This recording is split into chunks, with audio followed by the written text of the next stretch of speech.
Melody Salesforce Flowsome. Hello Flowsome people, welcome to the Salesforce Flowsome channel. Today we're going to go through the basic of Flow Builder. To access your Flow Builder, first you have to go to the Setup homepage. Then you type in Flow. Here you will see the list of flows that are currently in your org. Just like objects, you can also create custom list views to structure your flows better. But here we're going to click on the New Flow button. So first you will see there are 5 different types of flow. We will have other videos to explain how each type of flow works and when you should choose which one. You can also click to the O+ templates to see all the pre-built flows that might need your business requirements. When the flow orchestrator is out, it will also be available here. But in this video, I'm just going to show you a screen flow as example. The next thing you will see is which format you want to build the flow with. You have the freeform, which is how the flow builder started. You also have the auto layout, which will help you to structure your flow nice and clean. But because I have this free spirit, I always go with the freeform. However, if one day you want to control your free spirit, you can always toggle on the auto layout anytime, so it will become nice and clean again. The first thing to look into is this white space. This is what we call the canvas. It's where you build your flow solution. At the bottom left, you have these buttons, which you can select multiple elements together and drag them, or zoom in, zoom out. Then we move to the left. This is the Toolbox. You'll have 2 tabs here, Elements and Manager. So let's start with Elements. Elements are the building blocks for you to design your flow solutions. There are 3 main categories: interaction, logic, and data. The interaction elements are the elements you can use when you want the flow to interact with either your user, the system, or other flows. The logic are the building blocks for us to define the process of this flow solution. And lastly is the data. These are for when you want to manipulate the records in your Salesforce org.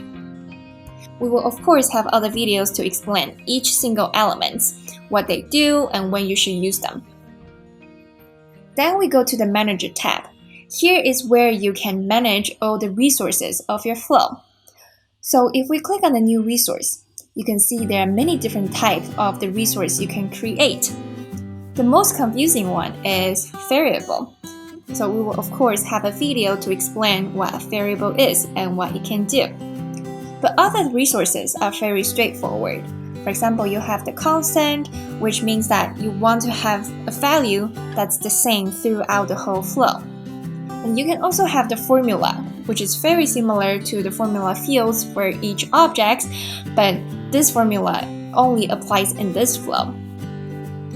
And the rest of the resources, they are more related to the screen flow or some actions, so we will cover them when we are in those videos. Next, let's look at the top bar.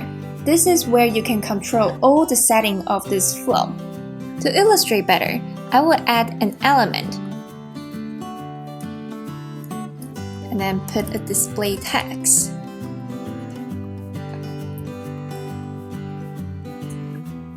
Here you have the undo and redo. You can also select the element and then clone it. You will see the name is the same, but the API name will have a 0 at the end. So let's just change everything into test 2. Alright, now we have 2 elements. The next one is a gear. This will only be available after we save the flow, so let's just go ahead and save it. Before we save, another thing to look at is this Show Advanced. There are different fields here. The first one is how to run the flow, and we have 3 different options. Before we explain what's the difference, it's important to understand what is user context and system context. User context is the system will respect the permission, field security, and the sharing setting for this specific user, while the system context, the system will just neglect all of those settings. So depending on how this flow is launched, the flow will run in either system or user context. If the flow is triggered from a process builder, then it will run in system context. If the flow is triggered by an action or a button, then it will run in the user context. So if you want to make sure that the flow always runs in the system context, you have these two additional options: system context with sharing and without sharing. So for these two, the user can still access all the objects and fields. The only difference is the records. When it's with sharing, the user can only access the records that they have visibility to. And then if it's without sharing, the user will be able to see all the data. The next thing is the type. This is what we chose in the beginning. But if you want to change the flow type upon saving, or if you want to clone the flow into another type, here is you can configure it. And the next one is the API version. You can think of this as the version of different apps, softwares, or operating systems. When it's a newer version, there will be more updates and functionality as well. So whenever you create a new flow, the system will always set the latest API as the API version. If you want to update the API version for the existing flows, you will have to do it manually. But always make sure to test out the solution again to confirm that it's working properly with a new version. The last one is the interview label. This is just a label to help you identify which flow it is. Whenever flow hits an arrow, it will send an email to a specific user. And in that email, there will be this interview label. And if you need, you can also customize the label to meet your specific requirements. So if all is good, let's just go ahead and save it. So once we save it, you see there is a little warning sign. Whenever your flow is running into some issues, for example, the elements are not connected, or if you have any errors in your formula, it will show up here. So always make sure you review all the issues and resolve them before you activate the flow.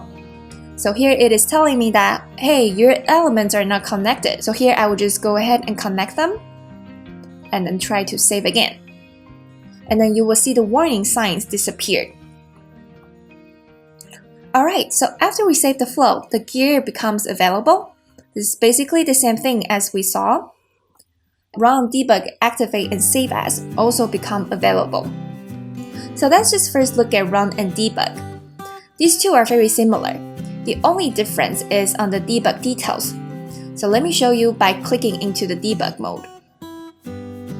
So we will have another video explaining all these settings. So now just click run. Your flow will be running on the left side. And on the right side, you will have all the debug details to tell you what's happening, who has triggered this flow, and what's the current step. So if I click next, it will tell me, hey, this flow has rendered a screen, and what is the next action? And if I click finish, it will tell me whether my flow finished correctly. So let's go back and then check on the run button. You will see the flow is still running here, but we don't have the debug details anymore. And if we just click it, it will just keep running and running. It wouldn't tell you when it's finished, if there's any errors. So that's the difference between run and debug. So after you finish testing all the flows and are happy about it, you can activate the flow. You can also deactivate it if there is any problem. But keep in mind that even you deactivate a flow, when you make some changes to the existing elements, you won't be able to activate the same version again. So all you need to do is you need to save this flow as a new version, and then you can activate it again. So this is just to help you keep track how many versions that have been activated before the newest version. That concludes our basic introduction of Flow Builder. If you enjoyed this video, like, subscribe, and turn on notification. Salesforce Flowsome, thank you for watching.